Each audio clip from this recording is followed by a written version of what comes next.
Terima kasih untuk Anda yang masih bergabung bersama dengan kami dan di segmen ini pemirsa kita akan review jalannya perdagangan di sepanjang hari ini dan kami ingatkan kembali Anda masih bisa berpartisipasi di WhatsApp interaktif kami di 0812 di 8788 di 3723 seperti yang tertera di layar televisi Anda nantinya. Dan saat ini sudah terhubung bersama kami melalui Zoom ada Bapak Kiswoyo yang merupakan Direktur PT Rumah Para Pedagang. Kita akan langsung sapa saja Pak Kiswoyo, selamat sore, apa kabar Pak? Ya, sore, baik. Pak Kiswoyo, langsung saja Pak, pergerakan indeks harga saham gabungan hari ini lebih cenderung stagnan Pak Kiswoyo, di mana posisinya saat ini masih di 6.700-an meskipun tadi sempat ke 6.800-an. Apa yang bisa digambarkan Pak dari sisi teknikal pola pergerakan hari ini, di mana indeks harga saham gabungan tidak bergerak kemana-mana Pak Kiswoyo? Jadi memang ISG ini level psikologisnya di bawah 6.500, di atas 7.000, garis tengahnya adalah 6.750, dan tadi hari ini ada low 6.755 ya. Jadi memang ini selama masih di atas 6.750, range-nya dia adalah 6.750 sampai 7.000. Setelah menembus 7.000, barusan dia akan main di atas 7.000. Dan memang kalau kita tahu target ISG sampai akhir tahun ini, tahun 2025 ini, memang nggak tinggi, nggak lebih dari 8.000, mungkin area sekitar 7.800-an lah, gitu, antara 7.500 sampai 7.800 lah, seperti itu. Ya, dalam jangka pendek dan menengah Pak, kemana arah pergerakan indeks harga saham gabungan dengan posisi 6.700-an, potensi tertinggi baru beberapa hari lalu, intraday baru ke 69 Pak Kiswoyo? Jadi memang kita lagi range sideway cukup panjang. Sebetulnya range sideway besarnya itu adalah area 6.500 sampai 7.000. Jadi apalagi kita sebentar lagi sudah mau menjelang Lebaran. Iya. Jadi memang kalau kita tahu bahwa menjelang bulan puasa itu biasanya transaksinya akan menurun. Sehingga memang di level-level sekarang ini mungkin level sideway ISG. Jadi kalau dibilang memang kalau kita bicara secara ekonomi, Lebaran ini adalah puncak konsumsi domestiknya kita. Jadi nanti setelah Lebaran atau masa Lebaran kita akan lihat gitu kan seperti apa kondisi istilahnya apakah kita macet, apakah kita konsumsi masih tinggi apa enggak seperti itu. Tapi selama masih macet kondisi konsumsi masih tinggi berarti pertumbuhan ekonomi kita aman, artinya stabil di level 5% dan mungkin akan mendorong ISG untuk bisa naik di atas level 7.500 seperti itu. Baik. Jadi memang mungkin sampai Lebaran kita akan sideways range-nya antara 6.500 sampai 7.000. Pak Kiswoyo, dorongan dari saham-saham big cap masih belum optimal. Bagaimana Anda melihat posisi ini? Apakah sentimen global yang negatifnya cenderung berat Pak, sehingga para investor lebih ke arah wait and see atau mungkin lebih ke arah trading jangka pendek saja?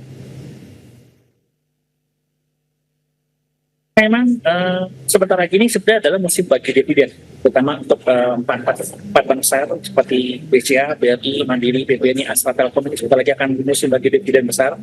Harga sahamnya juga masih murah-murah, jadi memang ini adalah peluang bagi dividen hunter karena mungkin yield dividennya akan tinggi. Jadi yield dividennya akan tinggi karena dengan harga yang masih di bawah dividen itu cukup tinggi, itu otomatis yield dividennya akan tinggi dan itu sangat menarik sebetulnya. Mungkin momentumnya hanya itu ya saya lihat. Jadi saat ini kalau misalnya ada peluang naik ada bisa. Jadi nanti dalam rangka mengejar dividen mungkin harga saham bisa naik bisa. Tapi kalau harga sahamnya nggak naik pun, ya pribadi akan happy karena mereka akan dapat dua kali harga sahamnya naik, tapi saya masih udah dapat dividen seperti itu. Baik, kita akan coba ulas Pak. BBRI hari ini masih menjadi pemberat.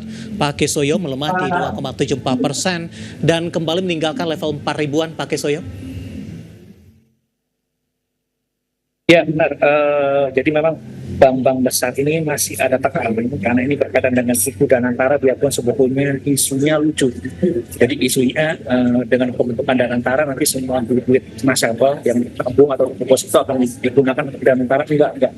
Jadi memang isu ini sebetulnya harus cepat-cepat diluruskan. Ya kita sih dari orang market sudah berusaha memberikan istilahnya penjelasannya lebih masuk di atas.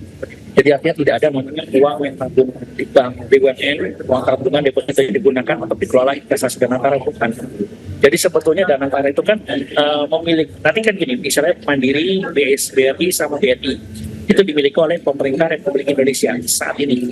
Nah, itu nanti dialihkan dari pemerintah Indonesia ke Danantara. Karena Danantara punya aset, punya kepemilikan saham di BRI, Mandiri, dan BBNI, dia bisa utang. Dan itu sebetulnya kuncinya. Tapi kalau dia nggak ada aset, gimana dia bisa berutang? Dapat utang, uangnya itu baru dikelola oleh Danantara. Seperti itu. Jadi bukan duit nasabah yang dikelola oleh Danantara, bukan. Jadi memang ini ada sedikit kepanikan, mungkin kurang sosialisasi penjelasan lebih detail masyarakat lah, seperti itu. Analisis dan rekomendasinya untuk BBRI Pak Kisoyo? Untuk BBM sebetulnya sudah murah ya, saya lihat ini sampai di bawah 4.000 ini sebetulnya sudah baik, karena harusnya harga wajar dia bisa di atas 5.000. Jadi apalagi nanti seperti akan bagi dividen gede, sebetulnya strong baik di area 3920. Pokoknya di bawah 4.000 itu sangat aman untuk dibeli lah. Gitu. Apalagi akan bagi dividen besar juga sebenarnya.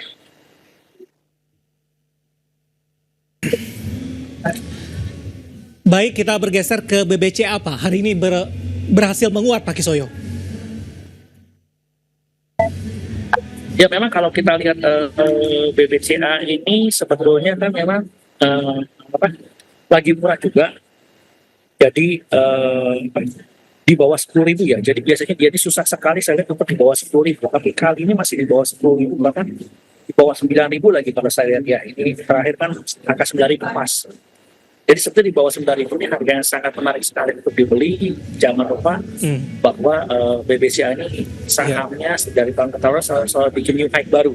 Jadi harusnya tahun ini mungkin ada harga tertinggi baru di area di atas 11.000. Sehingga dengan beli di area 9.000 ini sangat menarik sekali sih untuk saham kelas blue chip BBCA. Dia juga akan bagi dividen besar juga sih.